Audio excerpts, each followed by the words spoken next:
नमस्कार, मंडल news bulletin में आपका स्वागत है। आइए पेश करते हैं आज के कुछ प्रमुख व मुख्य समाचार।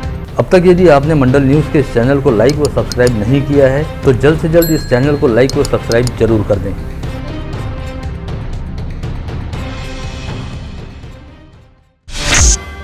महाराष्ट्र की लोक संस्कृति का हिस्सा रहने वाले महालक्ष्मी यानी 3 दिवसीय ज्येष्ठा गौरी के पर्व का आज से प्रारंभ हो गया, जिसके तहत कई परिवारों में पीढ़ियों से चली आ रही परंपरा के तहत आज बड़े विधि विधान के साथ ज्येष्ठा गौरी की स्थापना की गई और महालक्ष्मी का आह्वान किया गया। वहीं इस पर्व के दूसरे दिन यानी कल रविवार 4 सितंबर को मंगला गौरी का पूजन किया जाएगा, जिसके उपरांत महालक्ष्मी की स्थापना करने वाले परिवारों द्वारा अपने परिचितों में आंबील के प्रसाद का वितरण किया जाएगा, जिसकी तैयारियां महालक्ष्मी पूजन वाले सभी घरों में शुरू हो गई है।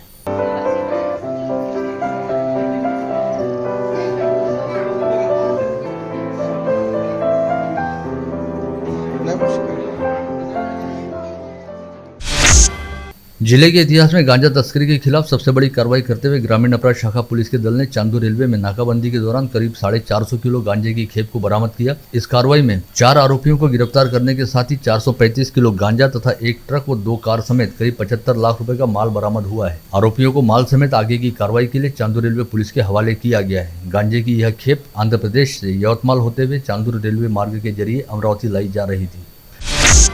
इस समय समूचे राज्य में मादक व नशीले पदार्थों के खिलाफ मुहिम छिड़ी हुई है, जिसके तहत बीती रात ही मुंबई रायगढ़ मार्ग पर अलीबाग के निकट मुंबई पुलिस के नारकोटिक्स प्रतिबंधक विभाग ने छापा मारते हुए करीब 210 किलो गांजे की खेप को बरामद किया। शिवसेना के पार्टी प्रमुख उद्धव ठाकरे ने बुल्ढाना में शिवसेना के पदाधिकारियों की नियुक्ति की और नवनियुक्त पदाधिकारियों का सत्कार करने हेतु आज बुल्ढाना शहर में एक कार्यक्रम आयोजित किया गया था, जहां पर शिंदे गुट वाली शिवसेना के विधायक संजय गायकवाड़ और उनके कार्यकर्ताओं द्वारा पहुंचकर जमकर हंगामा किया गया। गायकवाड़ समर्थकों ने उद्धव ठाकरे गुट वाली शिवसेना के पदाधिकारियों के साथ इस कार्यक्रम में घुसकर मारपीट भी की। ऐसे में यहाँ पर काफी हंगामे वाली स्थिति बन गई थी, जिसकी जानकारी मिलते ही बुल्ढाना पुलिस का दल तुरंत मौके पर पहुंचा और दोनों गुट के पदाधिकारियों को तितर बितर करने हेतु हल्का लाठीचार्ज भी किया गया। अमरावती के पूर्व जिला पालक मंत्री व विधान परिषद सदस्य प्रवीण पोटे पाटिल द्वारा विगत दिनों राज्य के उप मुख्यमंत्री देवेंद्र फडणवीस की ओर से नासिक में श्री चक्रधर स्वामी के अष्टशताब्दी जन्मोत्सव समारोह के दौरान रिद्धपुर में मराठी विद्यापीठ साकार किए जाने को लेकर की गई घोषणा पर हर्ष जताते हुए कहा गया कि रिद्धपुर में मराठी भाषा विद्यापीठ स्थापित करने हेतु देवेंद्र फडणवीस के मुख्यमंत्री रहने के समय ही 288 करोड़ रुपए के कामों को मान्यता मिली थी, जिसमें से 25 करोड़ रुपए की निधि भी जारी हुई थी और 12 करोड़ रुपए के काम भी पूर्ण हुए। लेकिन इसके बाद राज्य की सत्ता में आई महाविकास आघाड़ी की सरकार के कार्यकाल दौरान रिद्धपुर में मराठी भाषा विद्यापीठ का काम एक तरह से प्रलंबित पड़ा रह गया। साथ ही मराठी भाषा विद्यापीठ को रिद्धपुर की बजाय मुंबई स्थलांतरित किए जाने के प्रयास भी शुरू हो गए। लेकिन अब राज्य में शिंदे भाजपा की सरकार में उप मुख्यमंत्री रहने वाले देवेंद्र फडणवीस ने एक बार फिर रिद्धपुर में मराठी भाषा विद्यापीठ को साकार करने हेतु अपनी पहल शुरू की है। यह एक तरह से संकल्प पूर्ति की तरह है। श्री शिवाजी शिक्षा संस्था की सदस्यता हेतु राष्ट्रवादी कांग्रेस के प्रदेश उपाध्यक्ष संजय खोड़के के साथ ही प्रमोद झाड़े के नाम पर विधि विशेषज्ञों की सलाह के बाद संस्था के कार्यकारी मंडल ने अपनी मुहर लगा दी है। ऐसे में इन दोनों को शिवाजी संस्था में सदस्यता मिलने के साथ ही संस्था के चुनाव में मतदान करने का अधिकार मिल गया है।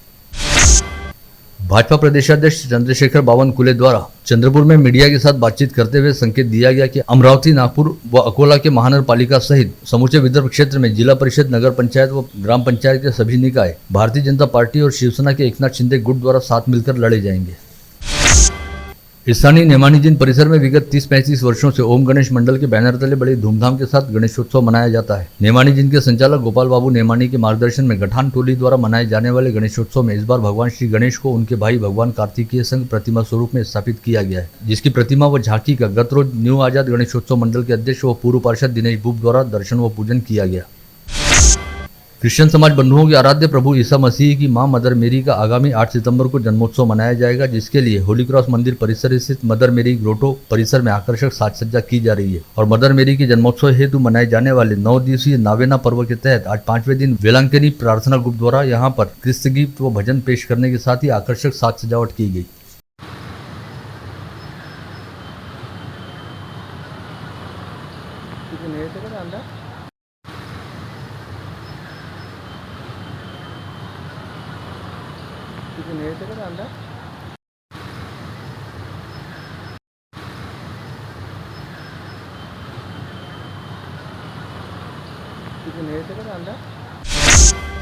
गौरक्षण संस्था को गौवंश निवास के शेड हेतु मोहनलाल अग्रवाल एवं परिवार द्वारा 2,11,000 रुपए का आर्थिक सहयोग प्रदान किया गया। अग्रवाल परिवार की ओर से इस धनराशि का चेक हरीश कुमार मोहनलाल अग्रवाल तथा अमेरिका निवासी सरिता अमित राजपुरिया व शिवम अमित राजपुरिया द्वारा गौरक्षण संस्था के अध्यक्ष RB अटल के सुपुर्द किया गया।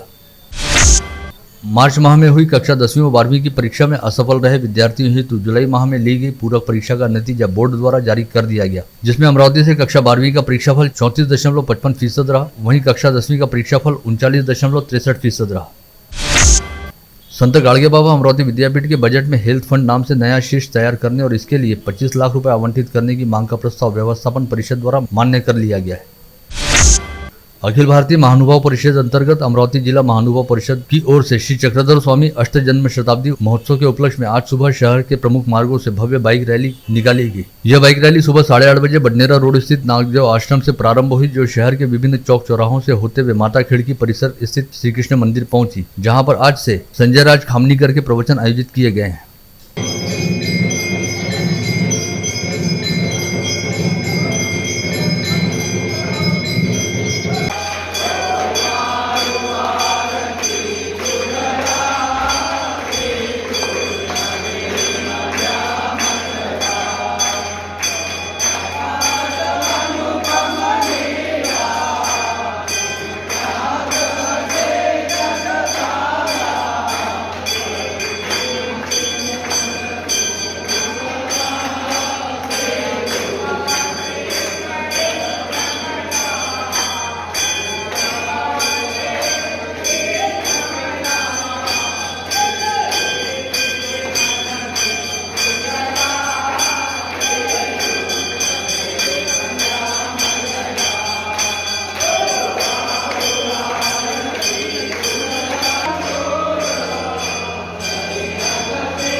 किसान आत्महत्या के लिए बदनाम पश्चिम विदर्भ में एक बार फिर भयावह हालात नजर आ रहे हैं। जारी वर्ष में जनवरी से जुलाई माह के दौरान संभाग के 5 जिलों में 612 किसानों द्वारा मौत को गले लगाया गया, ऐसी जानकारी सामने आई है। इसमें भी संभागीय मुख्यालय रहने वाले अमरावती जिले में 174 किसान आत्महत्याएं हुई हैं।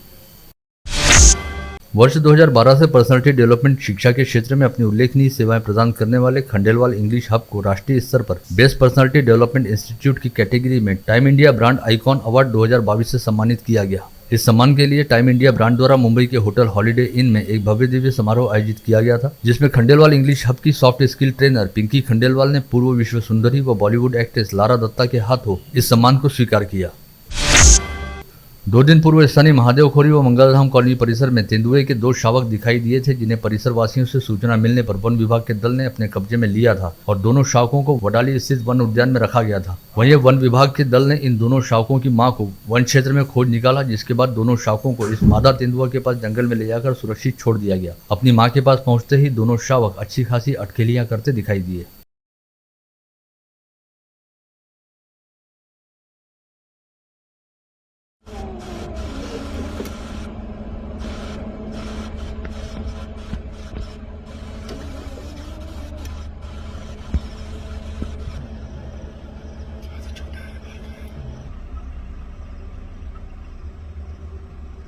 लाईट कमी करू. चला ती टेन्शन राहील.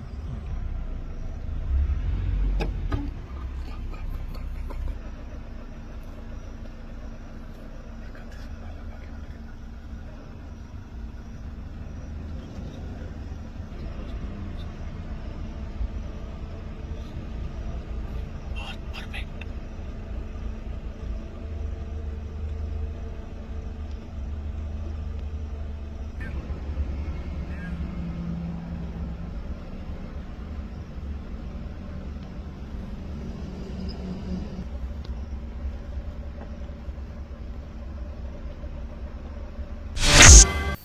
रुक्मिणीनगर परिसर के विजय कॉलोनी स्थित चंद्रविला धर्मदाय संस्था द्वारा विगत दिनों झूठी जानकारी के आधार पर गलत तरीके से एक युवक व एक युवती का अंतरधर्मी विवाह करवाया गया, जबकि संस्था के पास ऐसा विवाह करवाने का कोई अधिकार नहीं है। इस आशय की शिकायत मिलने के बाद फ्रेजरपुरा पुलिस ने चंद्रविला संस्था के पदाधिकारियों के खिलाफ भारतीय दंड विधान की धाराओं के तहत अपराध दर्ज किया है। बडनेरा पुलिस थाना अंतर्गत जूनी बस्ती बडनेरा में रहने वाली 4 वर्षीय बच्ची के साथ उसके घर के पास ही रहने वाले अयूब पटेल नामक 60 वर्षीय व्यक्ति ने दुराचार किया है। बच्ची की मां द्वारा दी गई शिकायत के आधार पर बडनेरा पुलिस ने अयूब पटेल नामक आरोपी के खिलाफ बलात्कार की धाराओं सहित पोक्सो एक्ट की धाराओं के तहत अपराध दर्ज किया है। जेवरनगर परिसर स्थित पुराना महादेव मंदिर के पास विगत 1 सितंबर की शाम 4:30 बजे 15 वर्षीय नाबालिग लड़की की लाश फांसी के फंदे से लटकी बरामद हुई थी। पहले इसे आत्महत्या का मामला माना गया था और लाश को पोस्टमार्टम के लिए भिजवाया गया, लेकिन पोस्टमार्टम के बाद पता चला कि यह नाबालिग लड़की गर्भवती थी और उसके पेट में करीब 4 से 6 सप्ताह का गर्भ था। ऐसे में राजापेट पुलिस द्वारा आकस्मिक मौत के साथ ही बलात्कार का मामला दर्ज करते हुए मामले की जाँच करनी शुरू कर दी गई है। खोलापुरी गेट पुलिस थाना क्षेत्र के महाजनपुरा में रहने वाली एक 25 वर्षीय विकलांग युवती को संजय गांधी नगर में रहने वाले राहुल येवटे नामक व्यक्ति ने नौकरी का प्रलोभन देकर 1,57,000 रुपए से ठग लिया। इस मामले में पुलिस ने राहुल येवटे के खिलाफ धोखाधड़ी का अपराध दर्ज करते हुए कार्रवाई शुरू की है। फ्रेजरपुरा पुलिस थाना क्षेत्र के किरण नगर में देवानंद भोजे नामक व्यक्ति ने मकान खरीदा और मकान मालिक से घर में लगी पूरी सामग्री के साथ खरीदने का सौदा हुआ, लेकिन मकान पर फाइनेंस देने वाले कंपनी के नागपुर निवासी तुषार हरडे व दिल्ली निवासी अजय गुप्ता ने मकान में लगा 1.5 लाख रुपए कीमत का एसी चुरा लिया। ऐसी शिकायत पर पुलिस ने दोनों आरोपी के खिलाफ अपराध दर्ज करते हुए कार्रवाई शुरू की। गाड़ीनगर पुलिस थाना क्षेत्र के कठोरा रोड स्थित इच्छामणि अस्पताल की महिला डॉक्टर को एक व्यक्ति ने अपनी पत्नी का फैमिली प्लानिंग सर्जरी करने का कहते हुए खुद को आर्मी का जवान बताया और करीब 2,20,000 रुपए का चूना लगाकर धोखाधड़ी की। नांदगांव खंडेश्वर तहसील के अजनी तालाब में मिलने वाले नागझरी नाले में कल शुक्रवार की शाम के वक्त एक 32 वर्षीय व्यक्ति बह गया। इसकी सूचना मिलते ही आपत्ति व्यवस्थापन विभाग का रेस्क्यू दल तुरंत मौके पर पहुंचा और रात भर तलाश करने के बाद आज सुबह 7:30 बजे के आसपास अजनी गांव के जितेंद्र आडे नामक युवक की लाश को खोजकर बाहर निकाला गया। मावली जहांगीर पुलिस थाना क्षेत्र के सालोरा खुर्द गांव में पुरानी दुश्मनी के चलते 2 समूहों के बीच गैंगवार हुआ। इस हमले में 4 लोग गंभीर रूप से घायल हुए। दोनों ओर से दी गई शिकायत में पुलिस ने कुल 13 लोगों के खिलाफ अपराध दर्ज करते हुए आगे की कार्रवाई शुरू की। अकोला के खदान पुलिस थाना क्षेत्र के खड़की निवासी शुभम कान कीरड़ पर पुरानी दुश्मनी के चलते 4 से 5 लोगों ने लोहे के पाइप व लाठी से हमला कर उसकी हत्या का प्रयास किया। यह घटना कल शाम के वक्त अकोला के राधिका बार में घटित हुई, जिसमें शुभम गंभीर रूप से घायल हो गया, जिसकी हालत चिंताजनक बताई जा रही है। आप देख रहे थे मंडल न्यूज बुलेटिन। हमारे चैनल को लाइक करें, शेयर करें और हाँ, सब्सक्राइब करना ना भूलें। कल होगी आपसे फिर मुलाकात, तब तक के लिए धन्यवाद।